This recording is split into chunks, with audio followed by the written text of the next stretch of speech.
going on, YouTube universe? Welcome to the Hip and Shoulder, where we discuss everything Australian rules football.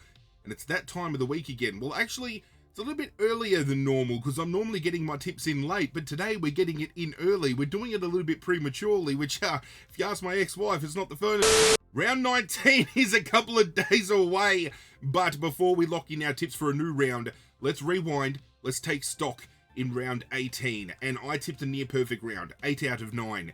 The blemish landed on selecting Port Adelaide in an upset over St Kilda. Now, there was some missed free kicks late that should have given Port Adelaide opportunity to score, but it doesn't help when Georgiades, Butters, Jones all end up injured, and St Kilda, unfortunately, with those outs, were able to rebound from defensive 50 and set themselves up for a rather huge win, given the scope of where both these teams are at this year. We tipped Fremantle to start our weekend off with a win, and in a goalless first half, it looked like it was going to be a disastrous pick, but 100 points scored in the second half. Holy shit, I'm telling you now, if Fremantle win the premiership this year, as a neutral supporter, I wouldn't care. There's a list of clubs that I would love to see win it if my own club can't, and Richmond being my team, obviously we're a little bit off it, so I have to choose somebody else, and Fremantle is on top of the list for me. I would love to see them win a flag, and they're playing the best football in the competition by far. They're going to be very hard to stop, and it could be the year of the purple haze. Collingwood taking on North Melbourne at Marvel lived up to expectation. Also turned out to be one of the games of the year. Less than a kick in it. Could have taken a mark inside 50 North Melbourne late, but the ball spills out. Collingwood walk away with a 4-point win. As I touched on earlier, St Kilda defeated Port. That's where my blemish landed. We backed GWS to defeat Geelong. They have knocked off in back-to-back weeks Fremantle and Geelong, and I feel as far as wildcard contention goes, GWS is a club that if they finish in that, I think that they can challenge for the premiership within that bracket. Huge call, I know, but they're playing some great football right now. Hawthorn to defeat Carlton. Josh Fraser's perfect streak has ended, and in a big way, 60-plus points the way of Hawthorn in a game that was messy in nature, given the weather. Messy in nature, rather, given the adjudication and some of the outrageous umpiring calls that came out of this game.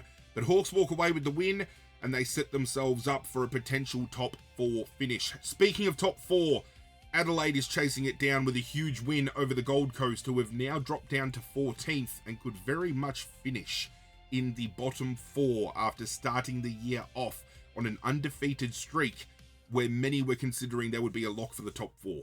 Absolutely wild. The fall from grace needs to be studied, and it couldn't happen to a better bloke. Dimmer, I hope you're loving your fucking sunshine up at the Gold Coast. Bulldogs defeated West Coast in a closer game than some people might have anticipated. I knew West Coast would come to play, and to all credit to them, took it to them for 4 quarters of football. If you're a West Coast supporter, don't walk away from this game with your head down in the dumps. Walk away with your head held high. These kids are starting to show some glimpses. Little bit of glimpses out of Richmond, maybe a little bit, but Melbourne rather emphatically defeating us at the MCG, and then Brisbane absolutely walloping Essendon by 90 points. I'm certain if I got 8 out of 9, as we turn attention to the league before tipping our next round, I'm sure there's going to be a few that tip the perfect round, right? And I was correct. 6 tipsters tipped the perfect round. So congratulations goes to Welsh Duke, Big Kev Shendo, Hearts to Hearts, Nado, Princess Cahill, and Frio90. Now, if you want to see round margins, I will throw it up on screen right now. Feel free to scope it out as you see fit. If you want to have a look at total margins, again, feel free to scroll through as you see fit, but we turn our attention to total tips to see the leaderboard, and Welsh Duke still sitting on top of the ladder, 2 tips clear, 117 total. Sir, congratulations to holding it down for yet another round. Following him, we have Big Kev Shendo in 2nd place, Master Tipper from PA in 3rd, and then following, this is where we start getting some tipsters all tied up. We have Evelyn May, Ron Schill, Skyvo, Jonesy, and Team Wiggles all on 113, with our top 10 rounding out with Some Cripple and Dusty Fendoff 4, with Christopher W in 11th place, tied for equal 10th. Congratulations to my top 10. Another special congratulations to Welsh Duke for holding it down for another week. It was a little bit shaky at one point, but you're still up there. I don't know whether you're going to be able to get chased down. I tipped 8 out of 9 and stayed in 21st spot. I'm still a handful of tips out. Can we make it up? I don't know. But again, as well as thanking congratulating my top 10 rather, just thank everyone for getting on board, putting your tips in and just, helping this community grow. 35 this year. I'm hoping to maybe double that moving into next year, which would be huge if we could, but we need to move on. Congratulations has been given. Acknowledgement has been made. It is time to get our tips in for round 19. It all kicks off with Geelong taking on St Kilda at GMHBA Stadium. Geelong have only won 1 game out of their last 5. St Kilda have won 3 of their last 5. And as you can see on screen, St Kilda actually have the upper hand over Geelong, having beaten them 2 out of the last 3 outings. This is going to be interesting. A Geelong Cats with no Jeremy Cameron, with no Tanner Brun. Does this open up opportunity for St Kilda's backline to launch like they have been over recent weeks? I feel Cal Wilkie can absolutely rip them up in defence. But then the midfield game, you'd think Geelong would have the ascendancy here. You'd think Max Holmes, you'd think Bailey Smith. But the likes of Hall and Garcia have really been rising to the occasion. And I feel St Kilda is going to cause an upset at GMHBA Stadium, and I'm going to go in a close contest by 13 points. Call me crazy, and this could change with ins and outs, but let's go St Kilda. Sydney take on Adelaide on Friday night at the SCG, and as you can see from the form guide, match history will show that it has been Sydney 2 out of the last 3 outings, but last year Adelaide absolutely squashed them. 2 teams in and out of form this year, but Sydney have won 3 of their last 5. Adelaide have won 4 of their last 5, and this is a matchup that is going to be absolutely great to watch. Sydney's undoing in recent weeks has been overcommitting to the handball. Adelaide's transitional game is absolutely fantastic. This is 2 teams vying for a top 4 finish. Everything's going to be thrown at it. Who walks away with the win here? I think Sydney at home marginally, but Adelaide are going to take it to them. And Adelaide has enough speed around the contest to really open Sydney up. And we've seen Sydney opened up. So this is tentatively my pick now.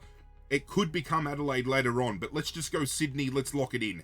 First on Saturday, Port Adelaide taking on Fremantle. This is Fremantle every day of the week. Now, Port Adelaide have won 2 of their last 5. Fremantle have won 4 of their last 5, the blemish coming from GWS. The form guide will show Fremantle have defeated them 2 of the last 3 times, but this is a game where Port Adelaide will have no Jason Horne-Francis, no Zach Butters, no Mitch Georgiades. You could argue probably their most important 3 players so far that are remaining in the team outside of like Connor Rozee and things that we've been missing due to injury. This is going to be a squash match. This just purely comes down to the margin that Fremantle is going to win by. This midfield is going to run all over the top of Port Adelaide. With no Mitch Georgiades, they're going to struggle to find avenue to score, I feel. This could very well be a 10-plus goal margin to the way of Fremantle, especially the way we saw them play against Sydney the week prior. Cross your fingers that this isn't a bloodbath. North Melbourne taking on Melbourne at Marvel Stadium is where we land next. The Kangaroos have won 3 of their last 5. Melbourne have won 4 of their last 5. Melbourne have beaten them 2 of the last 3 outings. Marvel Stadium plays a huge factor in this game because I feel if this was at the MCG, Melbourne haven't lost there this year, you could lock it in as a Melbourne win. This leaves the door open for North Melbourne to pick up a big scalp and to keep some wildcard chances alive. But just seeing the way Melbourne are currently running, I find it very hard to see them dropping this game. They're incredibly fun to watch. They've got a quick way about transitioning their ball from defense to forward, but it's 2 teams with a young list that are going to have 2, they're going to go head to head in a big way. These kids are going to throw everything at it, and this could be one of the better games of the round to watch as a neutral, kind of perspective heading into it. But I'm going to go the Demons for now, but Marvel still makes me want to push for a North Melbourne upset. North took it to Collingwood. Melbourne have been playing better than Collingwood though, so I can't say if North took it to Collingwood they'll take. No, you know what? I'm going to go out on a limb. We're going to go North Melbourne. I've talked myself into it. I just think North Melbourne feel more accomplished in certain areas where Melbourne might struggle a little bit. I think the midfield game between Max Gawn and Tristan Cherry is going to be huge, but the midfield of North Melbourne should get the better of the Melbourne midfield, and then everything else kind of falls into place from there. I could be being stupid. Again, if this was at the MCG, you'd lock Melbourne in, but I'm going North. Collingwood taking on Carlton. Collingwood have won 4 of their last 5. Same with Carlton. Carlton losing, obviously, their first game under Josh Fraser last week against Hawthorn. Collingwood have won 3 of the last 3 outings, and I will be going Collingwood at the MCG. Carlton have gone from a clearance centered mindset and dominating that stat to coming up against teams where they have failed to launch. They lost the clearance game to Hawthorn. They lost the clearance game to Richmond. I feel if they lose the clearance game to Collingwood with George Hewitt potentially out and no one to really put attention into the likes of Nick Dacos, Collingwood get on top of the game early, and we know the transition football that they can play through Houston, through Josh Dacos, onto Nick Dacos, onto Jordan De Goey, and getting that ball forward, they can chop Carlton up around the contest in a big way. And I think this is where losing against Hawthorn as big of a margin as they did might have a little bit of a demoralising set in with some of the players, and I think Collingwood will pounce on that. Saturday rounds out with the Eagles hosting the Lions at Optus Stadium. West Coast and Brisbane going head-to-head. Eagles have lost their last 5 games. Brisbane have won their last 5 games, and Brisbane have beaten West Coast in their last 3 outings convincingly. Unfortunately, as much as I've loved seeing the effort that West Coast have been putting in over the last few weeks, Brisbane on the back of a 90-point win over Essendon, I feel are going to get a 10-plus goal win against the West Coast at home. This is going to be a game, again, where Brisbane, vying for a top 4 spot, needs to win by a large margin to boost this percentage, because as you can see on screen with the ladder here, there are some teams only split marginally by percentage. Brisbane are only in the top 4 right now by 0.2% over Adelaide. This is where they need to put gaps on, not only with wins, but with percentage. It plays a big factor into now this whole wild card thing that's going on.